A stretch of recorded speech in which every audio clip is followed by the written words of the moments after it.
Hello viewers, now Group 4 races around Brands Hatch, not normally my cup of tea if I'm being completely honest. It's actually a race that comes up quite often. I normally skip it. But this week I'm not going to do that. We're going to jump in and have some good races.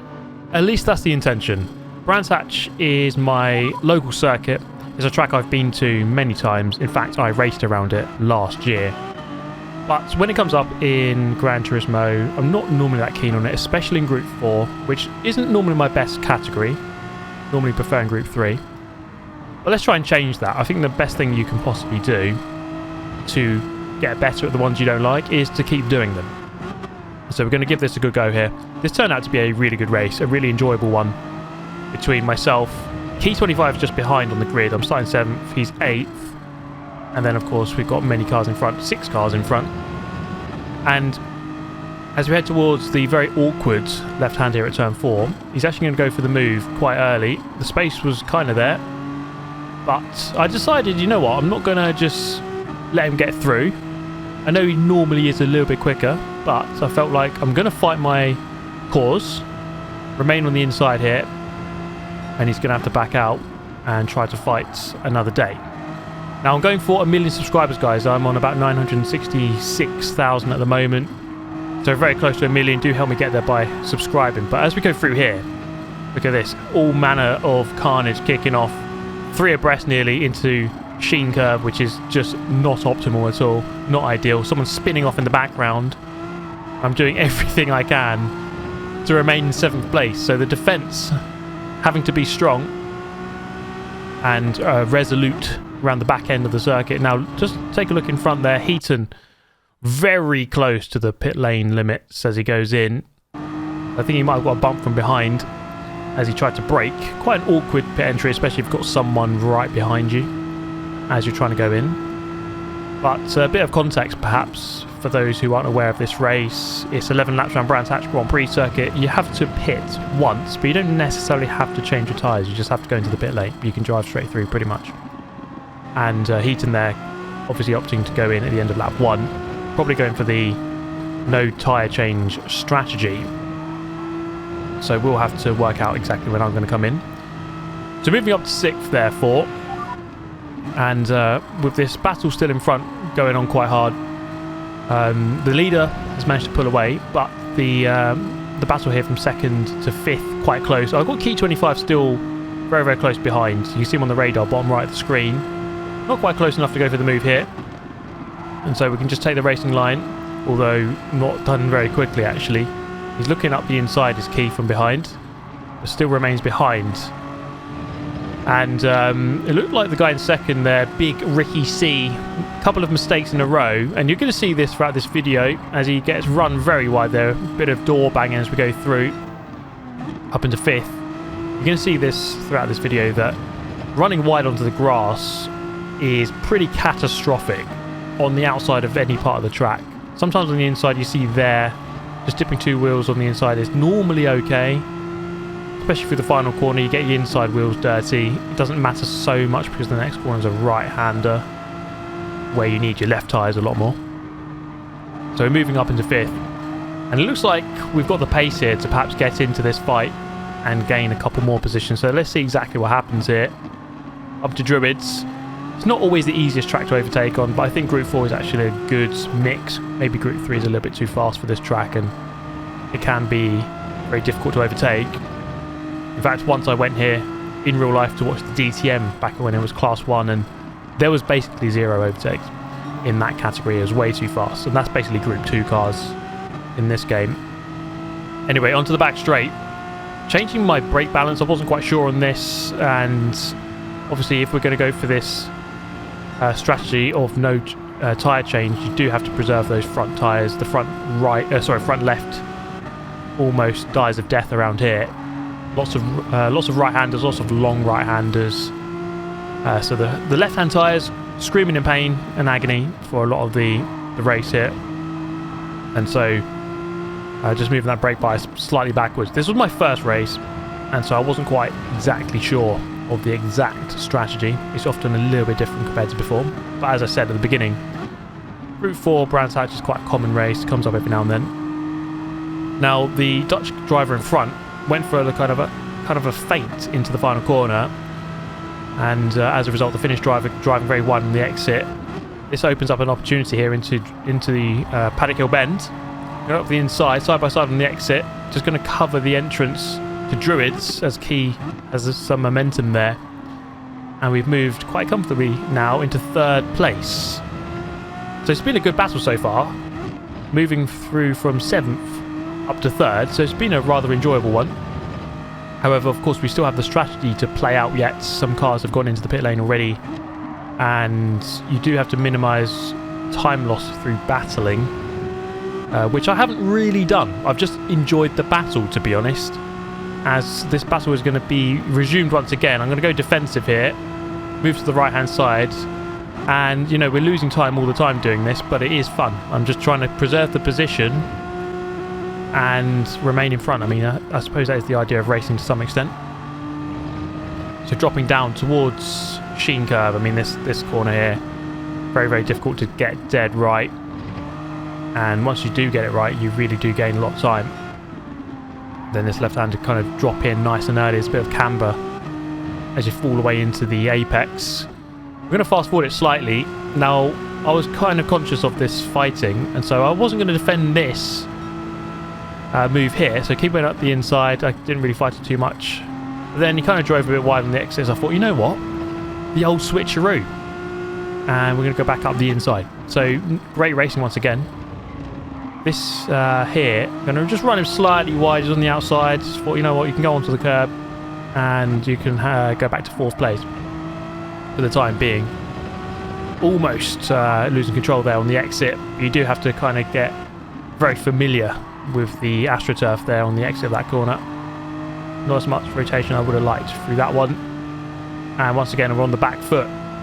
Moving that brake bias all the way to 5 now, as I'm very aware that the front left is dying quite quickly and it's becoming a little bit harder to drive. Side by sides through Hawthorns, and Key's going to hold the momentum very nicely, and to be fair, that was a really good move. And I'm going to have to concede it.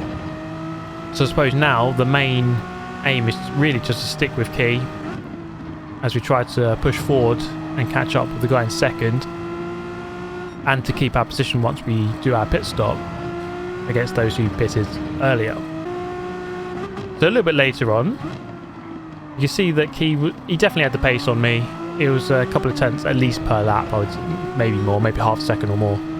I just wasn't quite able to stick with him. In the slipstream is always nice, you know, but around this back end of the circuit, I think this is where I was a little bit weak and just couldn't quite stick with him. Especially now as the front left tyre especially was really devoid of life. Well, it's not really, I'm exaggerating, but it was definitely a lot worse than it was at the beginning of the race. So I was still just considering my strategy, and therefore 1 lap later decided, you know what, time to go in to pit lane. I wasn't sure of the strategy here, but my front left was really in a bad way, so I decided to change the tyres. Some drivers weren't changing the tyres at all. And as I come back out onto the track, having to defend here, parking on the apex against the Dutch driver behind. And here I am in 6th position. And I've definitely lost some time to the guys in front, which is a little bit frustrating. Key still has to pit, but I'm a good 4 or 5 seconds away from a lot of the cars in front. Courtesy, I think, of just slightly the wrong strategy, but also fighting Key quite a lot. So as good as that battling looked, you know, it's definitely not optimal in terms of time. Gained 1 more position when that guy went into the pit lane, but that was about it really. It was just a case of just trying to drive it to the end. As you can see, the gap's quite big to the guys in front, a couple of seconds to the guy behind, so it wasn't too much to worry about. So ultimately, after a fairly enjoyable race, to be honest, come through from 7th to 5th. I'm going to jump into the replay quickly and just analyse exactly what happened in this race, because I feel like I lost a lot of time in the pit stop strategy to the 3 or 4 cars that finished ahead. Now fast forwarded to the last lap, as you can see, lap 11. It's quite interesting because guy in 4th didn't change his tyres. Guy in 3rd did. Key in 2nd didn't change his tyres. And the guy in the lead did.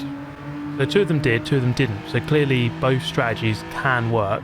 But I think the main reason I kind of lost out in this race really was because I was fighting with Key so much. So it's more about traffic management. And in order to improve that, or one way to improve that, would be to not get caught up in traffic by improving the qualifying time.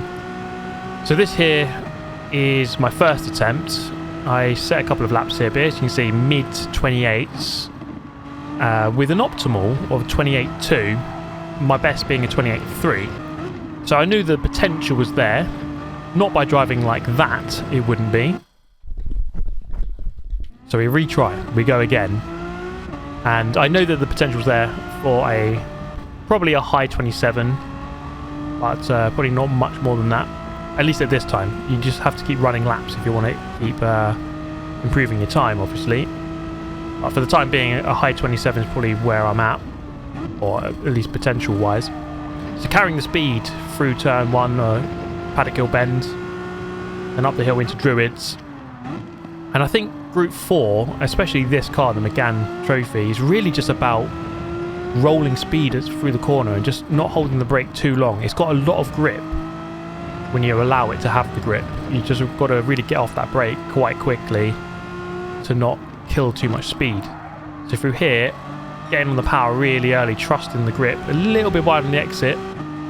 I didn't actually lose too much momentum for this back straight, so it wasn't too bad. So you're approaching from the left here, and again, just carrying the speed has got quite a lot of downforce, more than you think. So this back end of Brands Hatch Grand Prix, lots of long sweeping corners, kind of got to really lean on the downforce and just trust the grip and not over brake. Sheen curve again, really difficult corner, got to be very brave through that. Commit early to this left-hander on the power, nicely onto the curb on the outside. So it feels like a really good lap up against the Ghost, which is a 28.6, but I change it after every sector, or at least the Ghost resets. So coming up to the line, it felt like a good lap. I didn't think it'd be a 27, and it wasn't. It was going to be a 28.1. Unfortunately, that didn't really change anything. I was still in the mid-pack, and actually it didn't improve my time at all, my qualifying position at all. I needed to have a couple more tenths, so I need to go back to the drawing board on qualifying and try to improve further. Now this race, well, let me just cover it really quickly because it didn't quite go according to plan.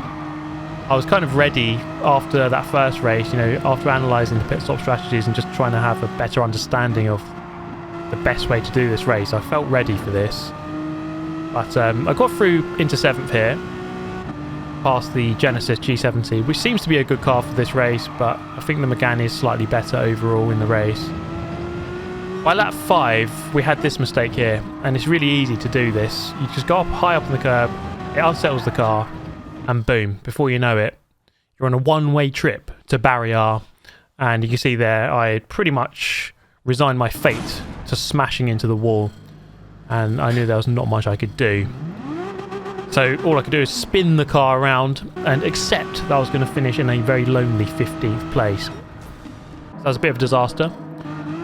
But this race was, my goodness, this one was a really topsy-turvy race. I felt many emotions during this one. It went all over the place. And it was not plain sailing by any means, but it was very fun. But let's take a look. So starting 5th this time around, once again behind the Genesis with the very cool Ford Mondeo livery. He's going to drive a little bit wide, and therefore he's going to have some dirty tyres here going into the right-hander, and we're able to go through up the outside. Now here, a couple of mistakes. Just drifting a little bit too wide, just carrying a bit too much speed through the corner, getting on the power a bit too soon and drifting wide. And that's going to make my left-hand tyres dirty, which is a problem because you need your left-hand tyres through this right-hander, and I just have no grip. And again, just dipping 2 wheels onto the gravel on the left, I'm going to be double overtaken here into Druids.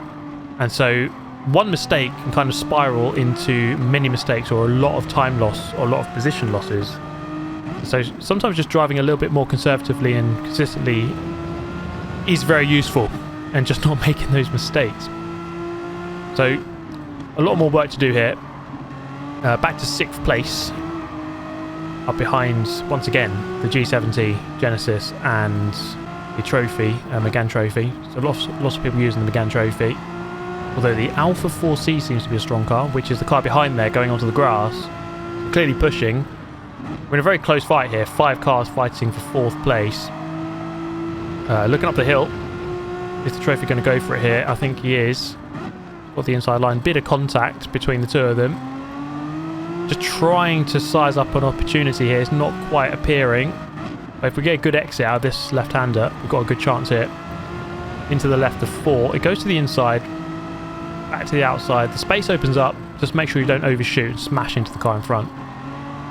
And we're going to take the position. Got a really good run, actually. And the guy in front doesn't defend the inside, doesn't move to the right. So I'm going to do that instead. And I'm not really as far alongside as I'd like. But he doesn't really fight it too much. And we got up the inside and go back to 4th, albeit now with a nearly 5-second gap to the car in front. And so, you know, a collection of mistakes just put me back into that pack. I had to fight back for a couple of laps, and it set me back. And this is going to set me back as well. You see, it was so frustrating. Left-hand wheels just dip into that exit curb, and it just pulls you wide once you're out there. This is the awkwardness of a track like Brands Hatch, given that it's very undulating, lots of elevation change.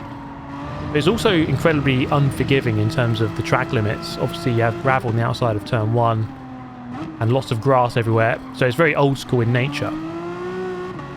Now, you can see on the radar, or the map at the top right of the screen there, the guy in second having a spin, which is what I did in the previous race. So it's quite easy to do if you just you misuse that curb on the outside.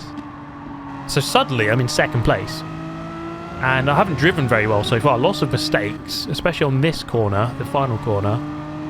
That's kind of what I wanted to do, you know, drive right to the limit. Then all of a sudden, look at the leader on the top right. He's going to have a spin through turn 1. It's a really strange place to have a spin.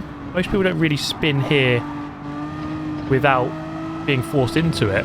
And there he is, the leader of the race, recovering, and I've done just enough to get into first place. So suddenly, driving like an idiot, making many mistakes, I find myself in the lead. I don't know how this has happened really, but I suppose it's just one of those tracks and car combinations where mistakes will be made. Now, this doesn't guarantee me a win at all, because of course a couple of people have gone into the pit lane. The guy in 6th and 7th, the Dutch driver and the Italian driver, are looking good at the moment because they have already done their pit stops and probably not made too many mistakes. Melvin there makes a mistake, goes wide. You might have spotted that on the radar. All matter of carnage kicking off, and one of them ended up in the wall, I do believe. And Melvin actually drops down a position. So despite Melvin crashing, he was the leader of the race. His pace was really good, and to me looks like the quickest player in the lobby. And so as he went up into second place, the gap was 1.7. And I was very aware that he had moved up into second, as a lot of the other cars behind go into the pit lane. As, you know, when the guy on pole position ends up behind you, you think, okay, well, this guy's clearly got pace, and so this is going to be difficult. I make the same mistake there. It's at least I'm consistent, I suppose, but consistent in a bad way is not a good thing. As Melvin actually goes into the pit lane, I'm aware of the dirty tyres, and so I just underdrive slightly through turn 1 just to make sure we don't make it even worse. I suppose sometimes you just have to accept that you've made the issue, made the mistake, and you just have to drive a little bit slower for the next couple of corners before your tyres get clean again. So I find myself in the lead still. You can see there Melvin just disappears off the face of the earth. I'm not sure exactly what happened there, but maybe he got a penalty and left the race voluntarily, but I don't know. Might have just been a disconnect. Into the pit lane, grazing off the wall on the way in. Not changing the tyres this time, as we're quite late in the race, and I think it's best, if you're going to do the tyre change strategy, it's best to do it lap 4 or 5 to really capitalise on the new tyres. So we're going to remain on the old tyres here. 3 laps to survive. I'm in third. The guy is in first and second. 5 seconds in front. It's a bit frustrating because I think all the mistakes I made in this race and then had to fight back from 6th back to 4th again. It's really, I wouldn't be in the battle for the lead, but I'd at least be probably 3 or 4 seconds up the road. And there's another mistake, cutting the apex of Sheen Curve by a millimetre, by 1 pixel, I'm pretty sure. It's a 0.5 second penalty, so it's not a huge penalty, but, well, it could have big consequences because that group behind is very, very close, 1.1 seconds. And worryingly, now a Danish driver comes through to 4th. And at this point of the race, obviously late on, it's a case of sifting through who's got new tyres and who hasn't. Obviously I haven't, and so I'm kind of in trouble. If someone with new tyres comes up to me, then it's kind of an uneven fight. I'm in a boxing match with one arm tied behind my back. So this is going to be quite difficult, especially with the penalty, so I've basically got both my hands tied behind my back. By this point, all I can do is try and drive as quickly as possible. I'm resigned to losing this position here as we go through the penalty zone and move back behind the Danish driver, so back to 4th. So this was a really quirky race. I mean, so much happened. You don't really expect the top 2 just to spin out completely unassisted, and sometimes you do just have to take those opportunities, I think it's clear to say that in this race, I mean, I've still moved forward from where I started. I started 5th. And so, I've moved forward still, but somewhat disappointing to know that without all those errors on the final corner and then having to fight back, I probably would be at least 3, maybe 4 seconds further up the road. And that's funny because actually the top 2 began to fight quite heavily, and you can see the gap is only 4.5 to the lead right now. And so you never know what could have happened. As we come through the final turn, it was a really good race, and I did actually enjoy it, and I should try and do Group 4 a lot more often. I'm going to come through after a satisfying race to finish in 4th. It's a P4, but I really think that could have been a lot better than that. Now, I'm just going to watch the replay of that race. Now, this is the guy who ended up winning, and when he came out of the pit lane, he did change his tyres, as you can see. Fresh tyres on the car. But I think timing is important. If you're going to do the tyre change, you need to do it a bit early, so let's say at the end of lap 4. Going on to 5, as you can see here. They look quite close onto this last lap between the 2 of them. So yeah, I mean, Venom looks like he didn't change tyres. And Yari here in 2nd did. But still, both their tyres are pretty worn out. It looked like a really good battle between these 2 here. Oh, I think there's a bit of contact there. But then, before the finish, he let him go back through, as you can see. So a bit of nice sportsmanship there.